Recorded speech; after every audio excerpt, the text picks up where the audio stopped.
Thirukumaran entertainment CV. Kumar மற்றும் தங்கம் cinemas Thangaraj தயாரிப்பில் சூது கவ்வும் 2 December 13 முதல் உங்கள் அபிமான திரையரங்குகளில்.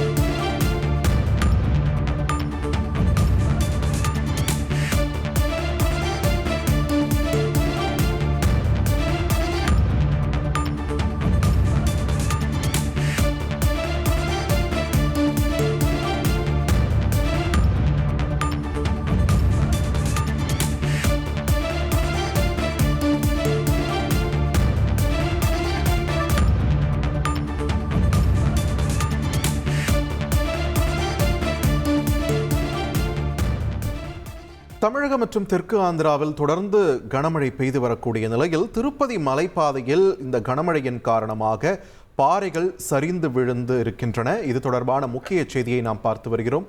தொடர்ந்து கூடுதல் விவரங்களை வழங்க இணைகிறார் எமது செய்தியாளர் சரவணன். சரவணன், வணக்கம். இப்போ திருமலையில் ஏற்பட்டிருக்கக்கூடிய இந்த மண் சரிவை அங்கே சீரமைக்க என்னென்ன பணிகள் முன்னெடுக்கப்பட்டிருக்கிறது? விரிவான தகவல்கள்.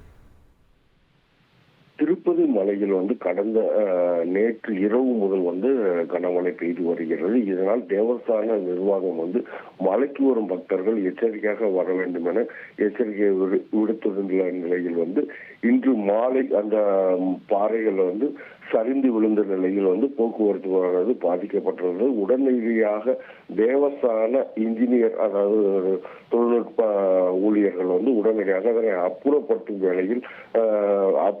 வேளையில் நடைபெற்று வருகிறது. மேலும் திருமலைக்கு வரும் பக்தர்கள் எச்சரிக்கையாக இருக்க வேண்டும் என்றும், பாத சரிவுகள் எங்கெங்கு விழும் என்று எச்சரிக்கை பலகைகள் வைக்க வேண்டும் என்று பக்தர்கள் கோரிக்கை விடுத்துள்ளனர். இருந்த போதிலும் பக்தர்கள் மலைக்கு வரும் பகுதியில் இருசக்கர வாகனங்கள், அதாவது திருமலைக்கு வருவதை தேவஸ்தான நிர்வாகம் நிறுத்தி வைக்கப்பட்டுள்ளது. அதாவது தொடர் மழை பெய்து வருவதால் பக்தர்கள் எந்தவித எச்சரிக்கை, அதாவது கூடிய எச்சரிக்கையுடன் வருமாறு கேட்டுக்கொள்ளப்படுகிறது. நன்றி சரவணன், உங்களோட விரிவான தகவல்களுக்கு. Thirukumaran entertainment CV. குமார் மற்றும் தங்கம் சினிமாஸ் தங்கராஜ் தயாரிப்பில் சூது கவ்வும் 2 டிசம்பர் 13 முதல் உங்கள் அபிமான திரையரங்குகளில்.